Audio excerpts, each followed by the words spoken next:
अश्वत्थामा आ गए, गुरु द्रोणाचार्य के पुत्र। अश्वत्थामा ने कहा मुझे मौका दो, सेनापति नियुक्त कर दिया, जाओ पांडवों को मार के लाओ। पांचों पांडव सो रहे थे कि भगवान समझ गए कि दुर्योधन के मन में क्या है। भगवान ने पांडवों को उठाया। द्रौपदी के 5 पुत्र वहां पर सो रहे थे। द्रौपदी के 5 पुत्रों को पांडव समझकर अश्वत्थामा ने 5 की हत्या कर दी। 5 का सिर काट लिया और 5 का सिर लेकर के दुर्योधन के पास गया। दुर्योधन देखो मैंने पांडवों को मार दिया। दुर्योधन ने ध्यान से देखा, बोली ये पांडव नहीं, ये तो पांडवों के पुत्र हैं, तुमने तो मेरा वंश नष्ट कर दिया। दुर्योधन पहले प्रसन्न हुआ कि पांडव मर गए, फिर दुखी हुआ कि ये पांडव नहीं पुत्र हैं। उसी सुख दुख की संधि में दुर्योधन की मृत्यु हो गई। अब द्रौपदी ने सुबह देखा मेरे बच्चे मरे पड़े हैं। अश्वत्थामा को पकड़ने के लिए अर्जुन चले। अश्वत्थामा ने ब्रह्मास्त्र चलाया।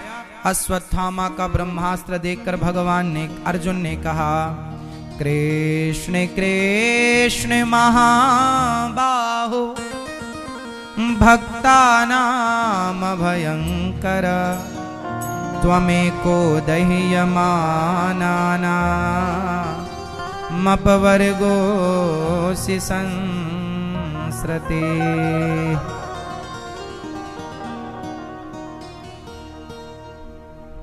भगवान ने कहा तुम भी ब्रह्मास्त्र चलाओ। और अश्वत्थामा ने भी ब्रह्मास्त्र चलाया, अर्जुन ने भी चलाया। दोनों को भगवान ने शांत किया। अश्वत्थामा को खड़ा कर दिया द्रौपदी के सामने। द्रौपदी तुम्हारे पुत्र का हत्यारा सामने खड़ा है, जो दंड देना चाहो दे दो। द्रौपदी ने कहा इसे छोड़ दो। अब द्रौपदी के 5 बेटों का हत्यारा सामने खड़ा है और द्रौपदी मैया ने कहा छोड़ दो, क्योंकि द्रौपदी कौन है? द्रौपदी मां है। और मां कौन है? करुणा की मूर्ति। दया धर्म का मूल है, पाप मूल अभिमान। तुलसी दया न छोड़िए, जब तक घट में प्राण। दया धर्म का मूल है, दया ना छोड़िए। और द्रौपदी एक मां है। अच्छा बताओ सबसे अधिक दयालु कौन होती है? हाँ, आप में से कितने लोग अपनी मां के पांव रोज दबाते हैं? आप अपनी मां के पांव दबाते हो बेटा? आप लोग अपनी मां के पांव दबाया करो। सरकार पांव जरूर दबाना चाहिए। क्यों? क्योंकि मां भगवान का स्वरूप होती है। एक बार भगवान ने कहा भक्तों से कि मैं तुम सब तक कैसे पहुंचूंगा? भक्तों ने कहा प्रभु आप हम सब तक कैसे पहुंचेंगे? भगवान बोले हम पहुंच चुके हैं तुम्हारी मां के रूप में। तुम्हारी जो मां है उस रूप में मैं ही तो हूं। तो आपकी जो मां है वो कौन है? जोर से आपकी मां कौन है? जोर से आपकी मां कौन?